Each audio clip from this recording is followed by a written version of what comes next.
Welcome to Meow Knows Fables. Learn wisdom through stories, and grow through love and companionship. The Little Mouse Who Wished to Fly.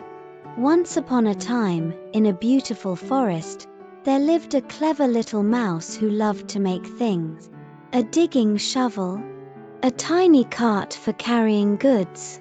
Nothing was too hard for him. All his forest friends would praise him. What a smart little mouse. Their words made him feel warm and happy inside. But little by little, he began to think, making these things is too easy now. I should invent something no one has ever seen before. He sat under a big tree, daydreaming. Just then, a little bird flew right over his head, sunlight sparkling on its feathers. Wow, it can fly! How wonderful it would be if I could fly too. Without delay, the little mouse began to wonder, why can birds fly?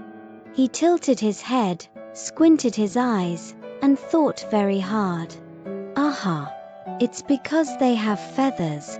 So the little mouse ran all around, collecting feathers. But there weren't enough, so he filled the gaps with big green leaves. The little mouse covered himself in feathers and leaves. Then he climbed up a tall, tall branch. Okay, I'm going to fly.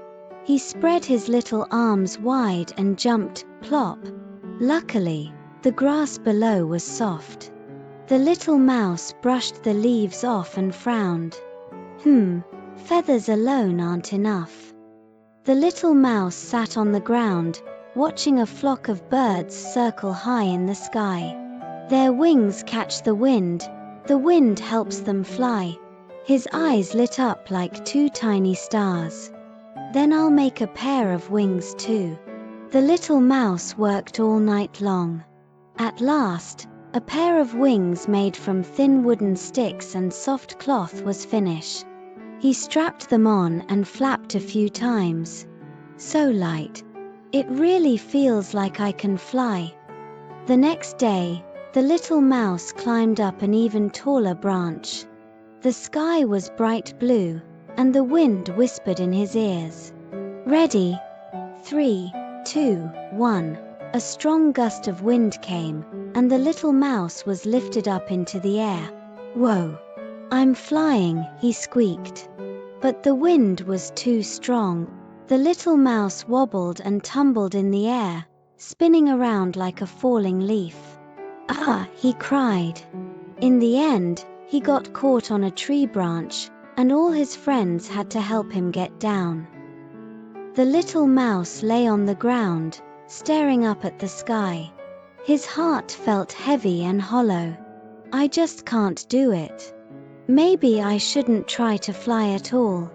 He pulled off the broken wings and tossed them aside. Just then, another little mouse scampered over. He picked up the broken wings, held them high, and ran happily across the field. Look! They're flying. A gentle gust of wind caught the wings, and they floated up into the sky again. The little mouse looked up. The wings were dancing lightly in the sunlight. He smiled. Maybe trying something new is a wonderful thing all by itself. The wind kept blowing, and the sky stayed bright blue. The little mouse sat once more beneath the big tree and took out his tiny notebook. He wrote carefully, "Birds can fly because of the wind. The wind can lift the wings. So the next step. I want to try this." He drew a picture of his new invention, a little smile curling on his lips. I haven't thought of its name yet. What do you think it should be called? Meow knows. You grow. Wish upon the open sky. Spread your wings and give it a try. Fall and rise, don't be shy. Dreams can grow when you dare to fly. The Antelope from the Sky. Across the wide African savanna lived a young male lion. He was strong and quick, known everywhere as one of the finest hunters on the grassland. Whenever the other animals saw him, they panicked and ran as fast as they could. One noon, when the sun hung high and hot above the plain, the lion felt warm and tired. He walked into the shade of a large tree to cool down. A soft breeze brushed his mane, and before long, he drifted into a deep and quiet sleep. He was sleeping soundly when, all at once, a loud bump shook the ground. Something heavy had fallen from above and landed right in front of him. The lion jumped up in fright, thinking someone was trying to attack him. He opened his eyes wide and froze. A dead antelope lay on the ground. What? Where did this come from? He wondered. I didn't catch anything today. The lion looked around the grassland, then slowly lifted his head toward the branches above. His eyes brightened. Did it fall from the tree? So that sound was the antelope hitting the ground. A wave of excitement rose in his chest. This must be a magic tree that drops antelopes, he said proudly. Then I won't need to chase anything anymore. Feeling pleased with his discovery, he finished the antelope. With his belly full and his mind at ease, he lay back under the same tree and fell asleep again. The next day, the lion did not go hunting. He stayed in the shade, half awake, waiting for another bump. But the whole day passed, and nothing fell. The second day, the third day, the fourth day, still nothing. The lion grew hungrier and weaker, yet he kept telling himself, maybe tomorrow. Just wait a little longer. For 4 days, the lion waited by the tree. His stomach rumbled loudly, and even standing up became difficult. Still, he refused to leave. A smart lion knows how to wait for a good chance, he whispered. The tree will drop another antelope. It must. On the evening of the 5th day, a leopard walked past and saw the lion lying weakly on the ground. His once strong body looked thin, and his manner was messy and dull. The leopard ran over at once. You are the king of the savannah. How did you become like this? Why aren't you hunting? The lion opened his tired eyes and told the leopard everything that had happened. The leopard listened, then burst into laughter. That antelope? I caught it a few days ago, he said. I dragged what I couldn't finish up into the tree to save for later. The wind must have shaken it loose, and it fell. Trees don't drop antelopes every day. Meow knows. You grow. An antelope fell from the sky. The lion thought luck would stay by, but real strength comes when we try. The Little Duck's Pond. There was a little duck who lived beside a small, beautiful pond. The water was clear and bright under the sunlight. Little fish swam back and forth, and frogs sang on the lily pads. The little duck loved this place and came to swim here every day. But one day, the pond began to change. The water grew shallow, and it was no longer clear. The fish and frogs were crowded together and could not swim freely. The little duck felt sad. Her lovely pond didn't look the same anymore. The little duck became worried. I want the pond to be the way it was. She grabbed a bucket, ran to the nearby stream, and brought back water. One bucket, then another, then another. But the water level in the pond did not rise at all. She worked until sunset. Her whole body felt sore from running. Just as she lifted the last bucket, her foot slipped. Splash! The bucket fell, broke on the ground, and the water spilled everywhere. The little duck stared at the broken pieces and at the pond that still looked the same. Her eyes grew wet with tears. That night, the little duck sat quietly beside the pond. She listened to the frogs calling in short, uneven croaks. In the dark water, she saw her worried face. "Something must be wrong," she whispered. Early the next morning, she walked around the pond again. At last, she noticed that a stone was missing from the edge. Water was slowly flowing out through the gap. The little duck hurried to bring another stone and pressed it into place. When she poured in more water, the pond finally began to rise. The little duck was overjoyed and jumped in with a splash. "Here! Where's the little frog? And the fish?" "I'm here, glub glub." A frog popped up from under the water, covered in mud. "Ha ha! You look like a little yellow frog," the duck laughed. The frog puffed up for a moment, then laughed too. The water was so muddy. The fish and I could barely see anything. The little duck thought for a moment. "Maybe I stirred up the mud when I poured in the water. When it settles, the pond will be clear again." She patted the little frog's head. "Let's play again tomorrow." The next morning, the little duck came to the pond once more. It had rained the night before, and the air felt fresh and cool. She was ready to jump into clear water and swim happily again. But the pond was still cloudy and yellow. Why hasn't it cleared?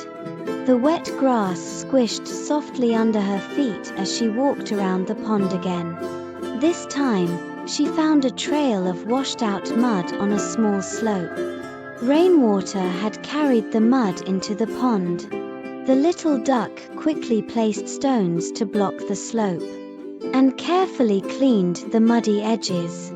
Under the warm sunlight, the water slowly turned bright again, shining like a smooth mirror on the grass. From that day on, the little duck never hurried into the water. Each time, she walked around the pond first, to check if the stones were firm and if the water was clear. The little pond stayed full and clean. The little frog returned to the lily pad to sing, and even made a new song for the duck. Its name was the guardian of the pond. Meow knows. You grow. Water rising, water low. Something hides beneath the flow. Find the cause, and then you'll know. The seedling that bent to grow. Winter had gone, and the earth woke gently beneath the warm sun. In the wheat field, tiny green shoots peeked quietly out of the soil. One seedling, brimming with energy, grew the fastest of all. Its roots dug deep and drank in water and nutrients. As soon as spring arrived, it shot straight up with a soft whoosh, swaying happily in the breeze. Soon the whole field turned into a wide blanket of green. The fastest seedling grew thicker and taller than all its brothers and sisters. Side by side they stood, stretching toward the sun each morning, and leaning together when it rained. People passing by would smile and say, "What a lovely, healthy field of wheat." Every time it heard praise, the tall seedling swelled with pride. Surely everyone was talking about it. So it lifted its chest even higher, trying to look as grand as it could. The days grew hotter, and the rain came often. The field looked like a rolling green carpet, lifting waves of color whenever the wind passed by. The strongest seedling stood tall like a proud general in a neat army, never bending, never stepping back. "This little wind and rain are nothing," it shouted proudly. As the sunlight grew longer and hotter, the wheat grew taller still. From the center of each leaf, thin spikes slowly appeared. The grains inside grew day by day, becoming heavier and fuller. When the wind blew gently across the field, many wheat stalks bent down, bowing under the weight of their ripening grains. The general was puzzled. Why were its companions all bowing their heads? It, too, felt its top growing heavier each day. But it told itself, "I am the strongest one. How could I bow?" So it tried to keep its grains from growing, hoping to stay tall and straight forever. Seeing everyone else bent over made it feel even more proud. Days passed, and the wheat field slowly turned golden. When the wind swept through, the whole field shimmered in bright yellow light. People said joyfully, "This year's wheat is big and full. What a wonderful harvest!" The proud seedling heard them, then looked down at its own small, shriveled grains. For the first time, doubt stirred in its heart. "Why don't you all stay standing tall? Why bend your heads so low?" The seedling asked its neighbor. A wheat stalk with full, heavy grains answered kindly, "Our grains are our fruit. Each little piece will become wheat. When people harvest them, they dry them, mill them into flour, and bake them into warm, fragrant bread." The tall seedling froze in surprise. So the golden heads all around it were filled with such precious treasure. "And what about our proud stems and green leaves?" the seedling asked. "Oh, those. After the harvest, they dry in the sun and become feed for animals, or return to the soil to help the next generation grow." Hearing this, the tall seedling fell silent. The wind blew again, brushing softly through the golden field. The tall seedling looked at the full, bowing wheat around it, and suddenly felt, not quite so dazzling. Slowly, quietly, it bowed its head too, listening to the gentle whisper of the wind passing through its grains, swaying at last with the rest of the field. Meow knows. You grow. Straight to rise, low to grow. Wisdom blooms when seed heads bow. The owl teaches two answers. Deep in the forest, on the branch of an old tall tree, lived a wise old owl. He knew many things, and when he spoke, his eyes shone with a gentle light. All the birds in the forest respectfully called him the owl teacher.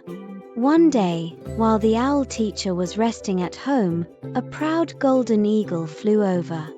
He folded his sharp talons, bowed politely, and said in a low voice, "Teacher, I want to build my nest next year. When should I begin?" The owl teacher looked at him carefully and answered with a firm tone, "You should start preparing in February." The eagle nodded, thanked him sincerely, and spread his wings to fly away. Just after the eagle left, a cheerful robin fluttered to the window. In a soft, gentle voice he asked, "Teacher, I want to build a nest too. When is the best time to start?" The owl teacher smiled kindly and said, "It depends on the weather. If the spring wind arrives early and the plants turn green, you may begin in March. If the air is still cold and the ground is hard, wait until April." The robin bowed happily. "Thank you, teacher. I will watch the weather carefully." Then he flew off, singing as he went. Nearby, a crane had been listening to everything. Filled with confusion, he stepped forward and asked, "They asked the same question, so why did you give them different answers?" The owl teacher replied calmly, "Because their situations are different. The eagle must build his nest on high cliffs or the tops of giant trees. It must be strong enough to stand against fierce winds and large enough to hold his big body. He needs many branches to build it, and it often takes more than a month to finish. In contrast, the robin is much smaller, and so is his nest. He uses grasses, thin twigs, and soft mud. He needs warm weather, growing plants, and loose soil before he can begin. But once he starts, he builds very quickly. It only takes 1 or 2 weeks. The crane slowly lifted his long neck, thinking hard. So if another bird asked you when to fly south, would you also give different answers? The owl teacher laughed warmly. Of course. Some birds fear the cold and must leave early. Others can still find food even when it gets chilly, so they can wait longer. There is no single answer that fits all birds. The crane bowed deeply. I understand now, teacher. True wisdom is not only knowing the answer. It is also understanding who is asking the question. Night settled over the forest. Wind brushed through the treetops with a soft whisper. The owl teacher gazed at the starry sky and thought, every student is like a star in the heavens, shining with their own light. A teacher's task is not to compare their brightness, but to guard their sky and help each one follow their own path to shine. Meow knows. You grow. One bird big, one bird small, different needs for one and all. Listen first, and you won't fall. Thank you for watching. Click the link below to download the ebook, free for a limited time. Don't forget to like, subscribe, and share. More great stories are coming soon.